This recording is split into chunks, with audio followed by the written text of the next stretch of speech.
Hello and welcome. It's a pleasure to say hello. Good afternoon, good evening, or good night, depending on where you are in the world. But a big thank you to joining us for the final of our Research Showcase series at the Future of Human Reproduction. So far in this series, we've had four interesting conversations from different members of the team. And I'm really delighted and pleased to be able to welcome Nicola and Laura, who will be talking about how did thinking about the future help us see today's legal and bioethics issues differently. And they will be sharing their own reflections as lawyers and bioethicists. Before I hand over to them, I just wanted to remind everybody that this webinar is recorded and we will be distributing the content soon after through social media and our contacts list. So if you have signed up, please be aware of that. I also wanted to prime you, so to speak, because Nicola has kindly let me know that we will be having questions from you, our audience, but we are also going to be posing questions to you. So please have your listening ears and your thinking hats on and be ready for the questions that Nicola and Laura will pose to you a bit later in today's session. We do welcome your contributions in the form of chat, and you are also able to unmute yourselves when we come to the Q&A session as well. So please use whichever means you feel most comfortable with. I will be monitoring the chat function for Nicola and Laura so they can focus on what it is that they want to say and how they respond to you. A big thank you to Wellcome for funding the research project. And without further ado, I'll hand over to Nicola and Laura for today's interesting conversation. Okay, hello everyone, it's lovely to see you all here. I'm Dr. Nicola Williams, a philosopher, bioethicist and lecturer in the Department of Politics, Philosophy and Religion at Lancaster University, and I work primarily on the ethical questions that are raised by novel biotechnologies with a particular focus on human reproduction. I'm a co-applicant for the Wellcome project, the Future of Human Reproduction, and I've led a number of our activities related to the ethical questions posed by the future of human reproduction. I'm joined today by my colleague, Dr. Laura O'Donovan, who's a lecturer in law at Sheffield University, and she's also a member of the Future of Human Reproduction team. Her work explores ethico-legal, regulatory and policy questions regarding healthcare, particularly around emerging reproductive biotechnologies. It should also be noted, however, that there's an invisible contributor to today's webinar too, and that's our colleague Andy Darby, who is the speculative design researcher associated with the project, who not only created many of the artefacts that we're discussing today, but also contributed a great deal of today's presentation.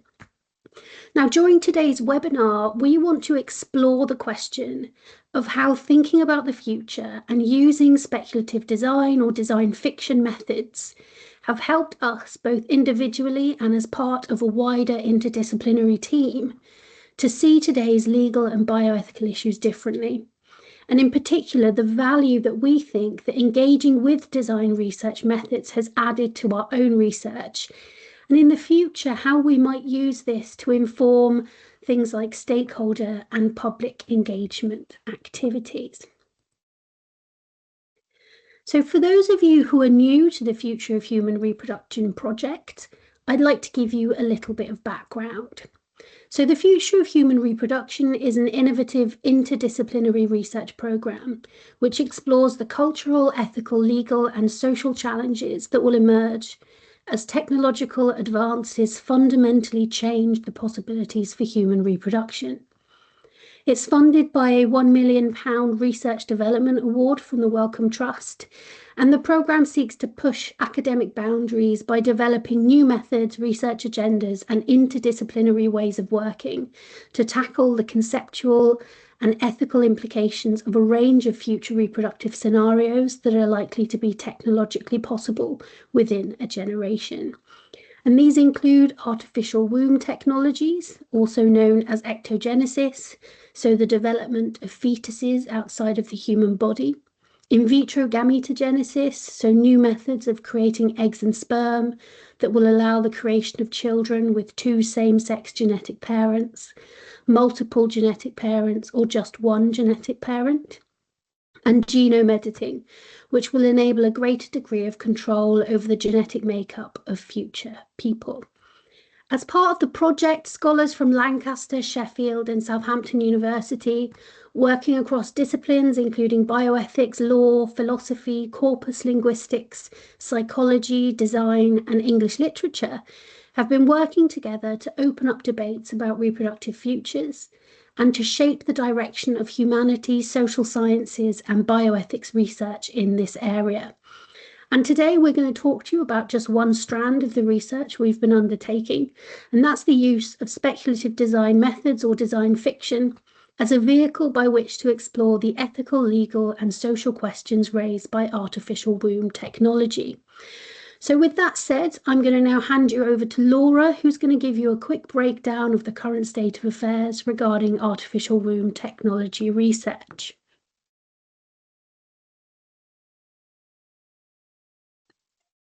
Okay, great. So partial ectogestation refers to the continued development of a fetus outside the uterus after extremely premature birth through the use of biomedical technologies to simulate aspects of the in utero environment. Ectogenesis is the broader concept of gestating a human entirely outside the womb, first proposed by J.B.S. Haldane in 1923. While complete ectogenesis or complete ectogestation remains speculative, partial ectogestation is being explored through biomedical research aimed at improving outcomes for those who are born extremely prematurely. The distinction between the two lies in gestational duration within the device. So partial ectogestation assists mid to late development, while complete ectogestation refers to gestation from conception to birth entirely outside the human body. Current developments in artificial placenta research to facilitate partial ectogestation are being led by research teams in Australia and Japan. Those teams are developing a device called EVE, the ex vivo uterine environment platform, a team in the United States who are developing the Extend extrauterine system, and a team in the Netherlands developing the PLS, the perinatal life support system. The systems that these teams are developing feature broadly similar technologies and techniques: a closed fluid environment, like the one you can see on the screen here that the lamb fetus is housed in, an artificial placenta or a pumpless arteriovenous circuit, and a technique to connect the premature entity with that technology. These research programs conduct experimental tests on either animal fetuses, like the lamb that you can see here, or they make use of models and mannequins, like the PLS team in the Netherlands. Recent technological advancements aim to support, as a team in the United States, led by Alan Flake, have suggested, they're aiming to support premature fetuses, extreme premature fetuses, or a pre-viable fetus, from around the 20 to 21 week gestation mark. Now, in the UK at least, the 14-day rule limits research on human embryos to a maximum of 14 days in vitro, or until the appearance of the primitive streak, whichever comes first. And this is enshrined in the UK's Human Fertilisation and Embryology Act. So this means that if complete ectogestation was to become possible, then reform of that 14-day rule would be required to facilitate and enable it. Okay, so I'm going to talk a bit now about why speculate. What's the value of speculation? So as my colleague, Dr. Andy Darby, an expert in speculative design, has explained. Zinzi, you've got your hand up. Forgive me, Laura and Nicola. The slides aren't moving for my view, so I just wanted to check in. Sorry to interrupt your flow. On why speculate, can you see that? I can see it.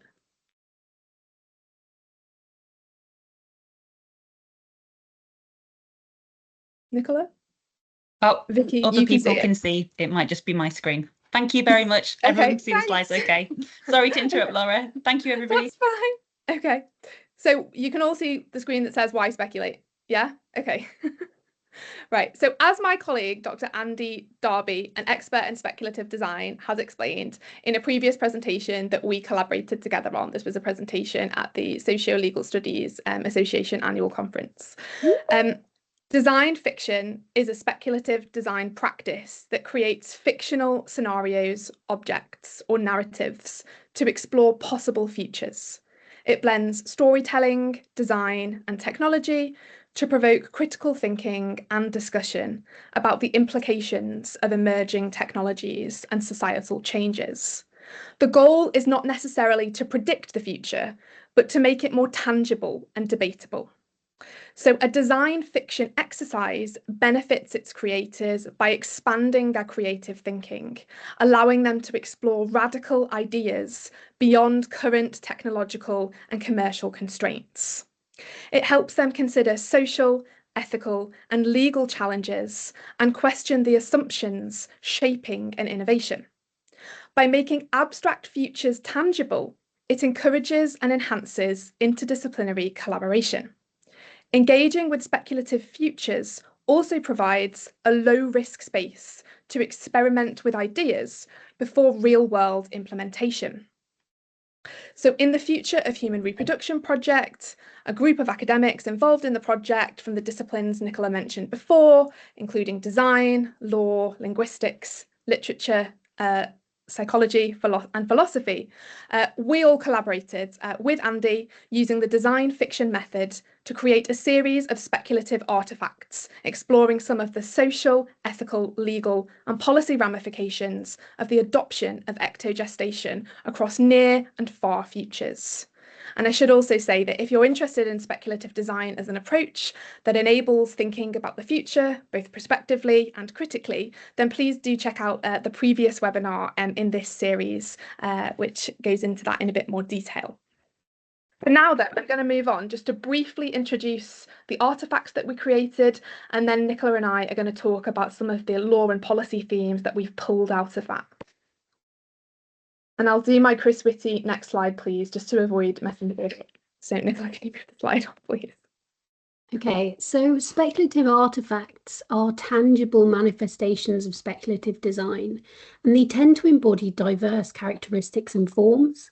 And so they can include things like objects, documents, and interfaces such as websites, apps, etc., that exist in a fictional world. So as part of this project, we created 12 speculative artefacts focused on possible futures in which artificial womb technology is no longer on the horizon. So we briefly describe these 12 artefacts now. So the first of these is a museum exhibit, which offers a historical overview of the developments in materials that offered wearable artificial womb technologies users the option to make the fetus visible or invisible at will using thermochromic coverings and flexible electrochromic films for both medical and social purposes. The second was an NHS webpage that offered prospective parents considering artificial womb technology an overview of the medical assistance available to them. This included the routes to parenthood for cisgendered women under 40, and also additional hurdles that are set for older women and trans people. And it highlights the policy obstacles that people currently face when attempting to access NHS fertility treatment in the UK and costly private treatment alternatives, and thus imagines that in the future. The third was an executive summary of a policy review which detailed the results of a UK government initiative which aimed to increase the skilled workforce by leveraging artificial womb technology's potential to bypass gestational labour and extend the window of maternal fertility to counter a shortage of skilled workers in the UK labour market that's been created by low birth rates among professionals and limited immigration quotas. So this design sought to highlight and spark discussions regarding the ways in which assisted reproductive technologies can be used by governments to fulfil policy goals. The fourth was a not-for-profit website run by a US-based Christian ministry, which offered believers the opportunity to glorify their God by financially supporting the use of artificial womb technology to bring to birth and adopt the spare and unused embryos created by a widespread increase in the use of fertility treatments. And this piece was inspired by both existing religiously framed embryo adoption websites and agencies in the US, questions surrounding the moral status of the human fetus and embryo, and recent trends towards reproductive conservatism worldwide that have seen increasingly restrictive policies regarding pregnancy termination in certain countries.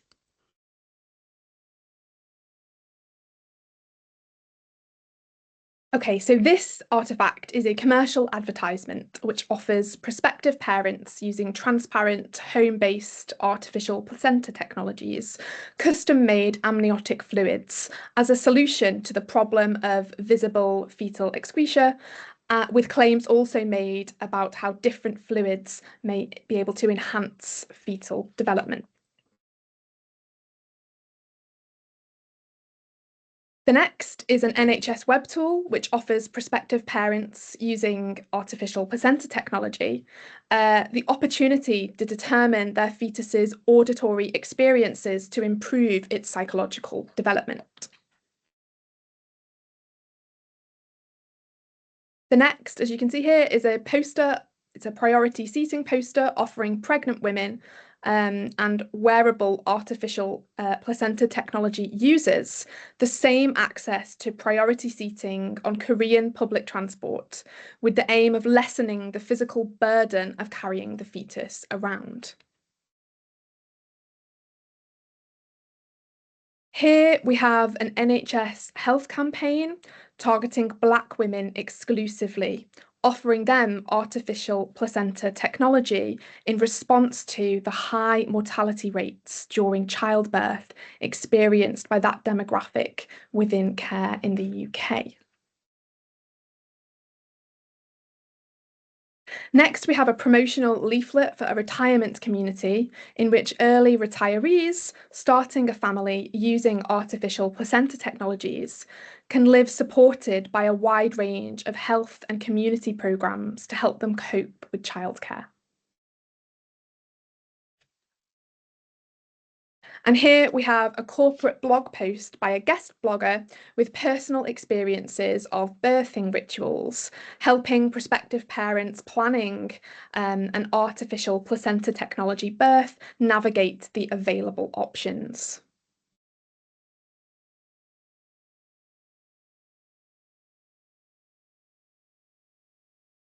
Our 11th design was a company webpage which offered potential users of their artificial womb facility a range of services to help improve and assure successful maternal-fetal bonding during ex utero gestation. Motivated by concerns raised regarding the welfare of offspring gestated in artificial wombs, as well as worries about bonding with an external uterus. Finally, our 12th design was a newspaper spread that reported a case of ex utero gestation fraud and described how a male couple's luxury reproductive tourism vacation was in fact a scam that played on their desire for a child and cost them financially and emotionally. So the speculative artefacts that we created describe a range of futures in which the near-term adoption of complete ectogenesis or artificial womb technology sits alongside some more radical and long-term societal shifts inspired by and/or related to it. The number and variety of possible plausible and probable futures create a rich description of the potential futures ahead. So this, as our colleague Andy has previously stated in other presentations, can be most easily thought of as the possibility space that's generated by the development of artificial womb technologies. So with that said, let's now draw out some of the thematic relationships between these speculative artefacts and the possible worlds that they suggest. While we could have discussed many given time constraints today, let's briefly discuss 3 that relate to law, ethics, and policy. So these are reproductive conservatism, commercialization and exploitation, and funding and access.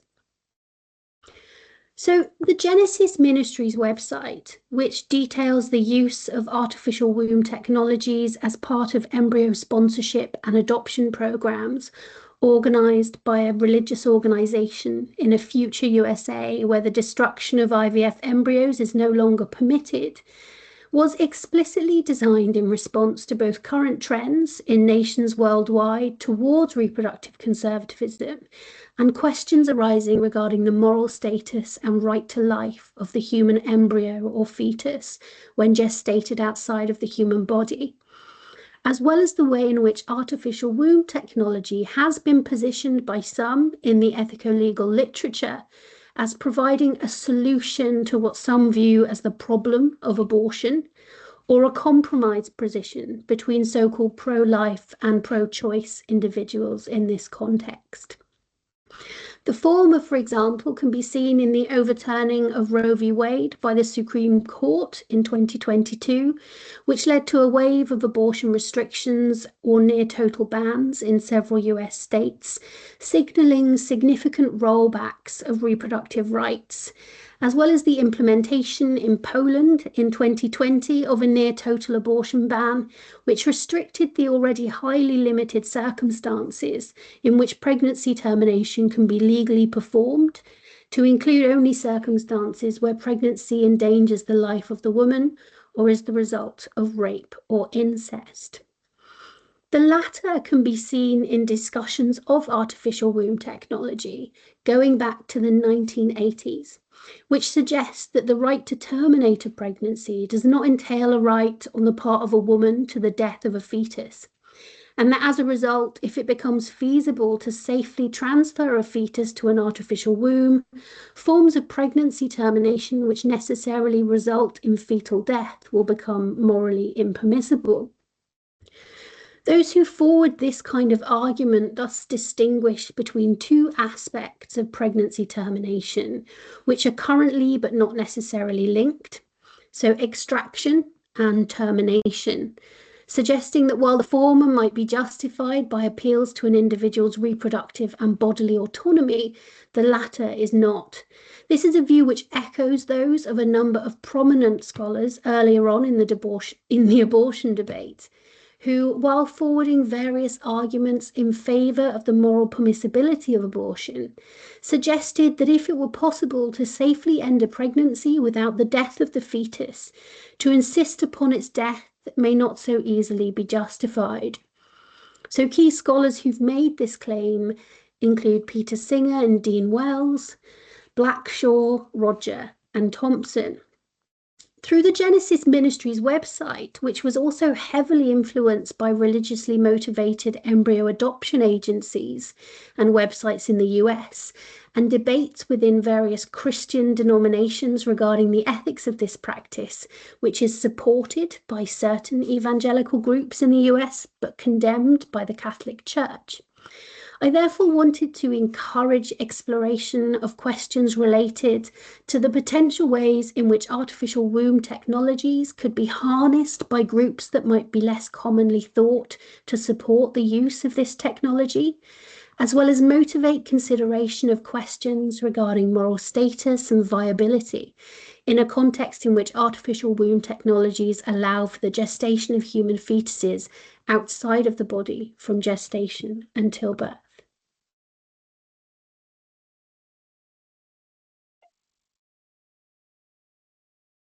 Can you move the slides on? Okay, I think there's a lag my end. Okay, so the next theme I'm going to talk about is commercialization and exploitation. The bespoke amniotic fluid, the auditory environment tool, and the birthing ritual service highlight issues regarding the commercialization of assisted reproductive technologies, the regulation of add-on services, procedures and treatments, and the market's compliance with consumer law. So the inspiration behind my speculative design artefact, the commercial poster you can see on the left there, for Water of Life, a customised amniotic fluid product for use in transparent, home-based ectogestation devices. This was grounded in a critical reflection on current fertility practices, particularly the proliferation of IVF add-on treatments in the UK. So these add-ons, which include services like embryo glue or time-lapse imaging, are often expensive and marketed with the promise of improved outcomes, despite there being limited or no scientific evidence supporting their effectiveness. They remain largely unregulated, placing the burden of decision-making and financial risk on patients, who are often in highly vulnerable and emotional and psychological states. In 2022, a review by the Competition and Markets Authority notably raised compliance issues by some fertility clinics with consumer law.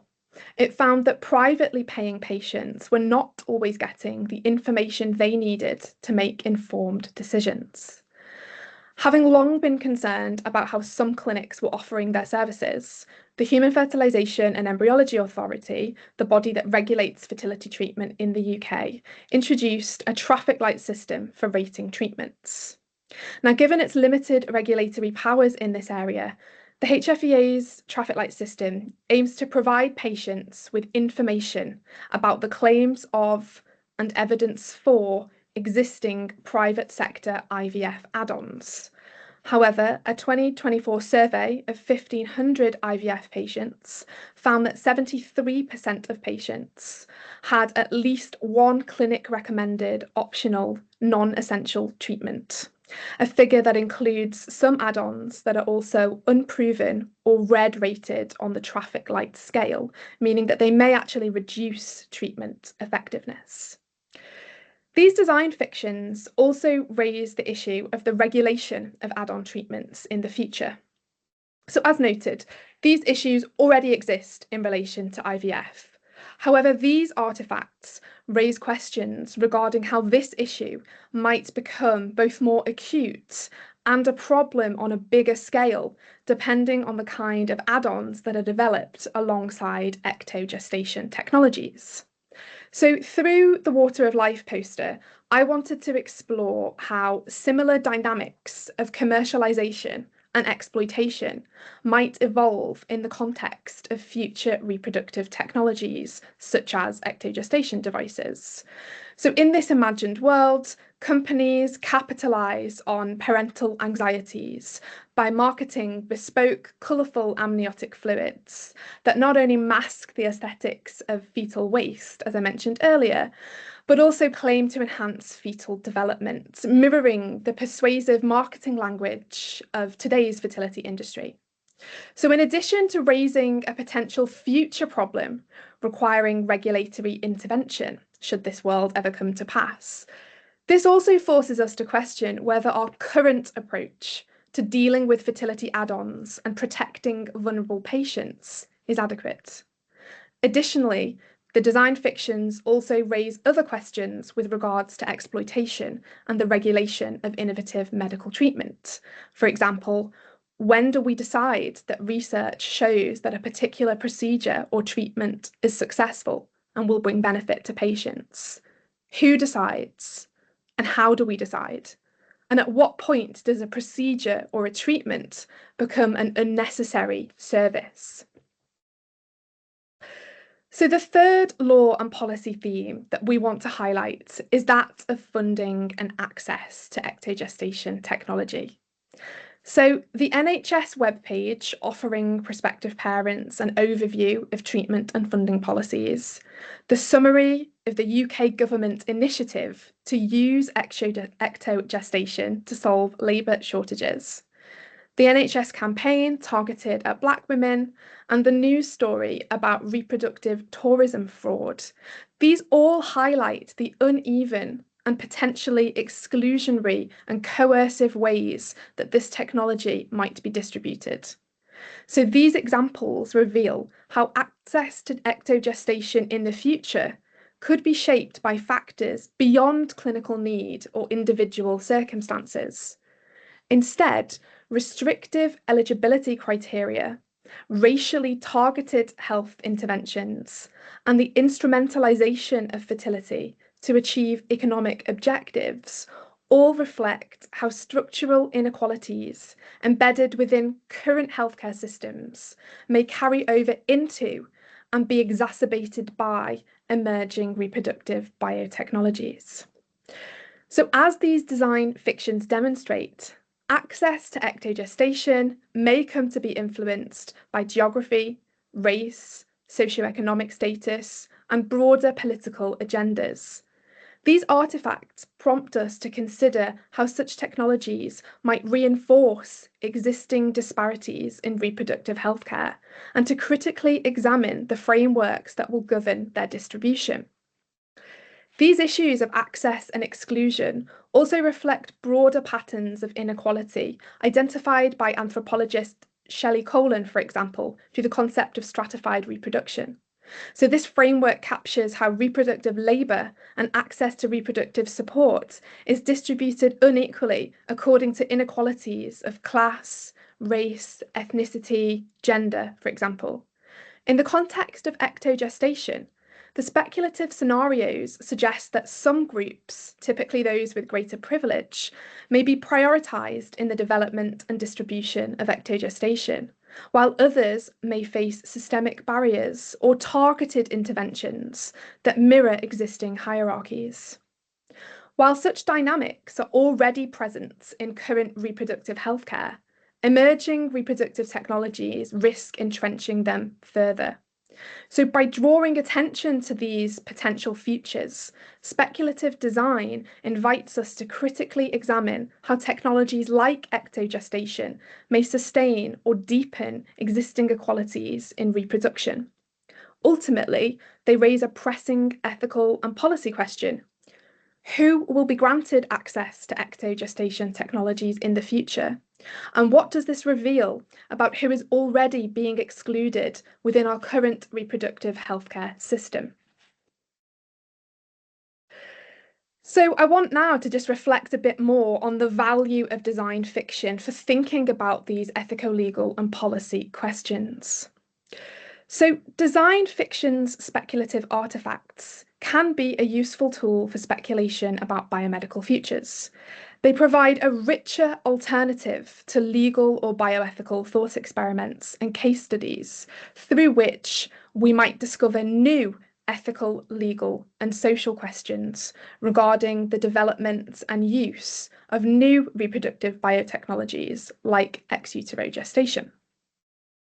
On speculation in bioethics, Schick in 2016 considers that once we distinguish the temporal subject of speculative bioethics, the future, from its actual point of influence, the present, we begin to notice that speculative discourse has become a framework in which technological visions are transformed into a set of probable facts, demanding proactive ethical scrutiny. And we would extend this notion also to the value of speculation in legal discourse. In this sense, speculation about future legal and ethical dilemmas has two advantages in the present. First, it enables the discovery of new legal and ethical questions, which we might at some point be required to confront. And it allows us to develop guiding principles for dealing with them in advance. So the idea that being forewarned is forearmed. But secondly, and perhaps more importantly, these potential future technological capabilities, they may never come into fruition, or at least not for many decades. So in this sense, speculative design can deepen our ethical understanding of issues located in the present context. In other words, it has the capacity to reveal to us something about our present selves and values. There's clear value to be found in work that might expose inconsistencies or gaps in the law before those problems become a reality with real-world consequences for individuals in wider society. And this seems to be particularly important in the area of reproduction, where much has been written about the inability of the law in various jurisdictions to remain connected to developments in science and to keep up with the dizzying pace of scientific progress. Finally, design fiction has significant value for public and stakeholder engagement because it makes unfamiliar or emerging technologies accessible and relatable. By embedding speculative technologies into everyday scenarios, it helps diverse audiences, including those with no prior knowledge about particular scientific developments. It helps them to imagine how these innovations may come to affect their lives. This approach invites reflection, raises awareness, and fosters more inclusive conversations about the social and ethical implications of future developments. Okay, so I hope that this webinar has served as an introduction to how we've used the design fiction method in our work to explore some of the ethical, legal, and social questions raised by artificial womb technologies throughout the Future of Human Reproduction project. Through our engagement with this method, we've discovered new, creative, and potentially more inclusive ways of motivating critical reflection on current social trends and potential future uses of artificial womb technologies. And we do seek to expand the use of this method further in future research, perhaps involving both publics and stakeholders. We hope that the presentation has provided you with some insights into the potential value that this method holds for scholars engaging with the messiness of technologically mediated biomedical futures, and have, through our work, been particularly struck by the ways in which engagement with concrete and tangible objects can motivate deep and meaningful discussions about the use of novel reproductive biotechnologies, by encouraging their audiences to suspend their disbelief and accept speculative, imaginary, or future scenarios as plausible enough to engage with them seriously. So with that said, we'd now like to both invite questions from you and also for you to reflect on the following questions. So the first of these is, how can speculative design encourage public imagination and dialogue around possible futures? What are the limitations of traditional public engagement methods that speculative design might overcome? How can speculative design projects be co-created with communities to ensure meaningful participation rather than passive observation? How can speculative design ensure inclusivity, especially for marginalised or underrepresented groups in public discussions about the future? And also, how can speculative design responsibly challenge societal norms and assumptions without reinforcing harmful or negative stereotypes? Thanks a lot.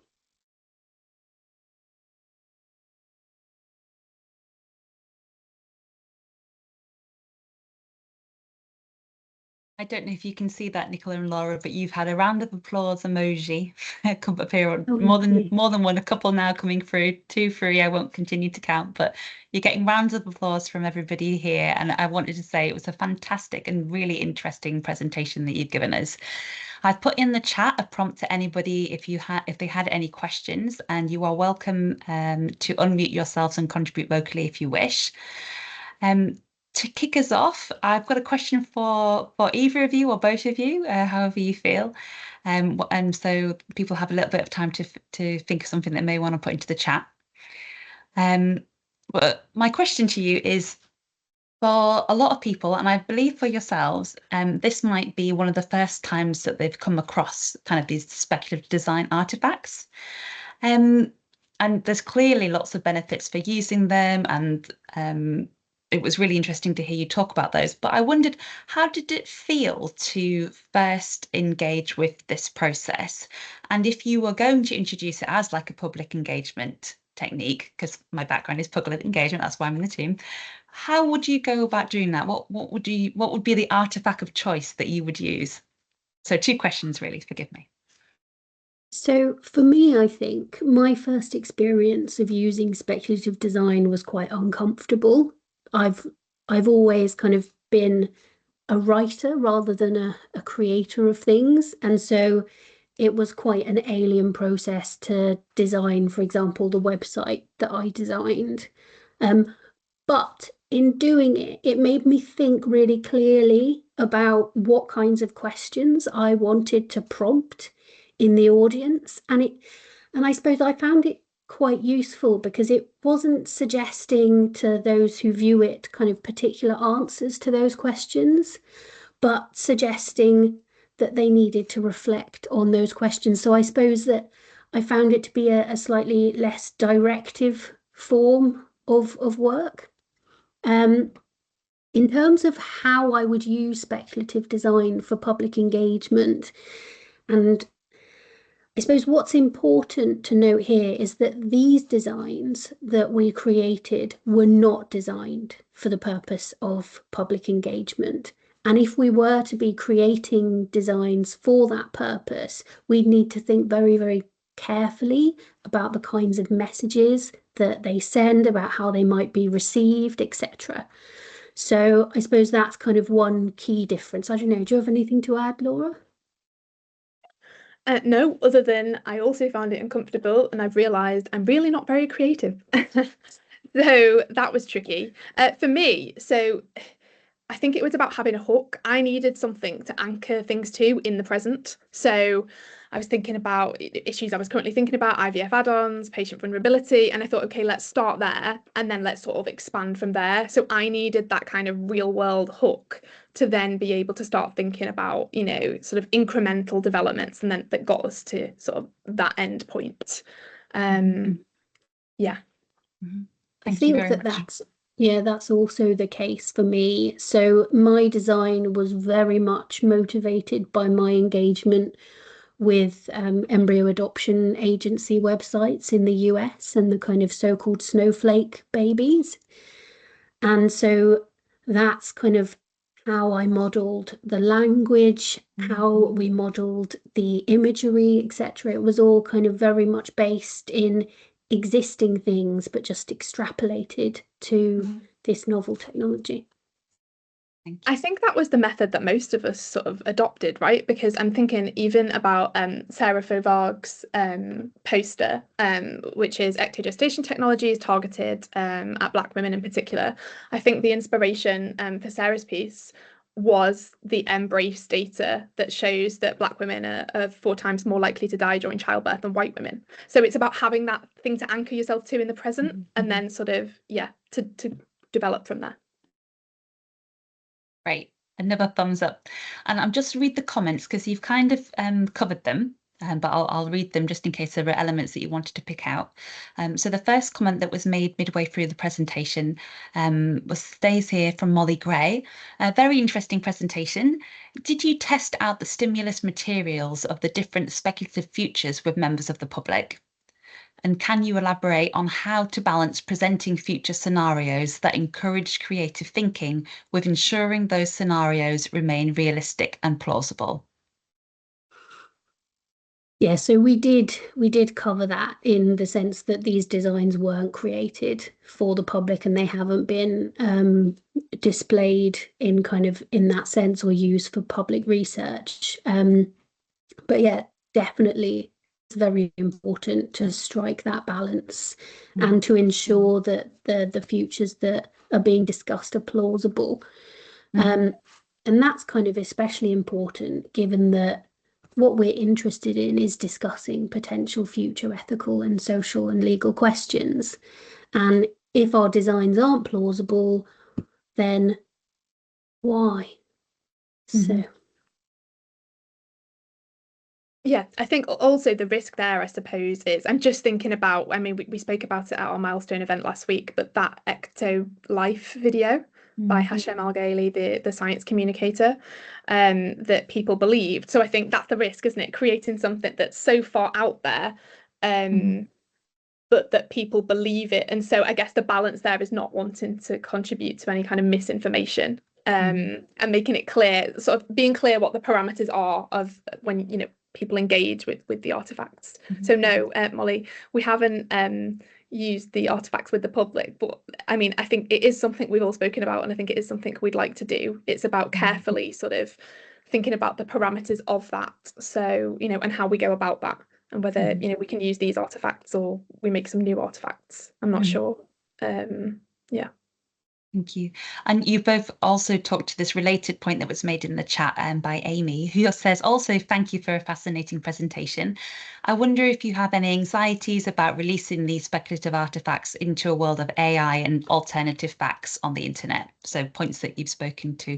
So I guess the flip of both of those comments, and I'd be interested to hear from anyone in attendance as well, if you wanted to add your comments to the chat to this question, is I guess there's almost like a best practice. How would we purposefully and carefully put artifacts out there into the wild to help people engage with a difficult or complex matter? Would there be any top tips off the top of your head for how you'd go about that? How would you help people feel comfortable engaging with something that's encouraging them to think differently about something?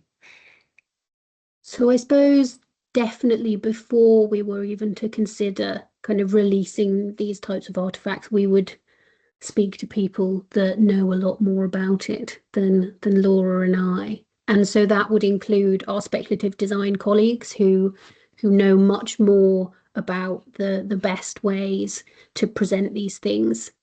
But yeah, it's always a worry with kind of the current information age that our things might be taken out of context, that they might be misunderstood. And so it's really important to protect against that.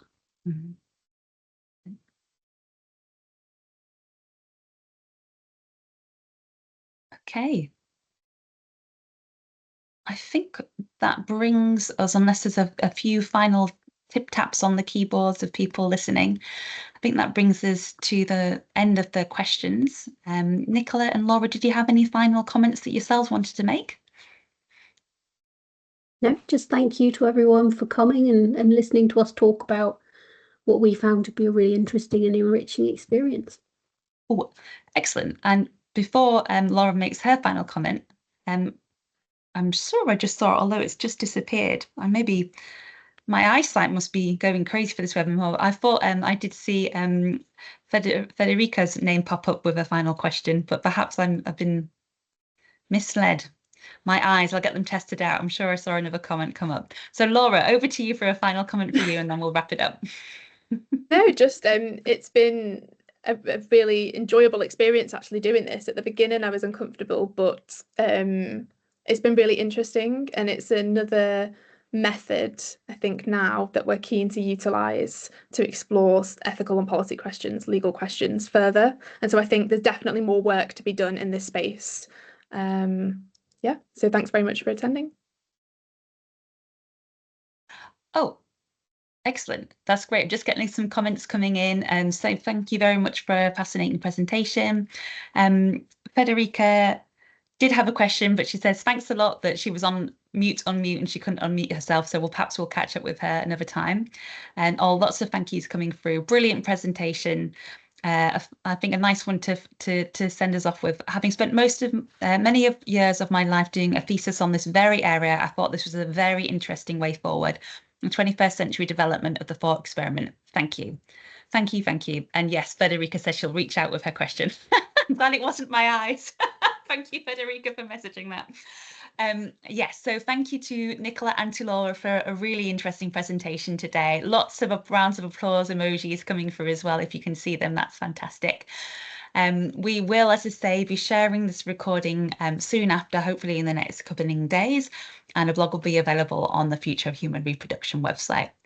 With thanks to everybody for attending, and thank you very much to the Wellcome Trust for funding the research project. We hope to see you all again soon. Thank you very much.